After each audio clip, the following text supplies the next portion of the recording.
Pemirsa, terjadi gerhana matahari hybrid yang dapat disaksikan di hampir di seluruh wilayah Indonesia. Terjadi pada Kamis 20 April 2023. Gerhana matahari total dapat diamati di wilayah Biak dan Pulau Kisar. Fenomena langka gerhana matahari hybrid terjadi di hampir seluruh wilayah di Indonesia pada Kamis 20 April 2023. Namun untuk gerhana matahari total hanya terjadi di wilayah Biak dan Pulau Kisar.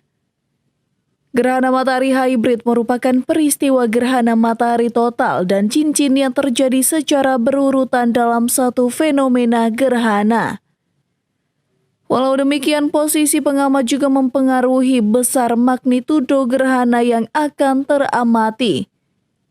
Jadi pengamatan kedua gerhana tidak dapat dilakukan secara bersamaan dan di lokasi yang sama. Untuk di wilayah Sulawesi Utara, jadwal puncak gerhana terjadi pada pukul 12.33 waktu Indonesia Tengah. Tim Liputan Kawanua TV.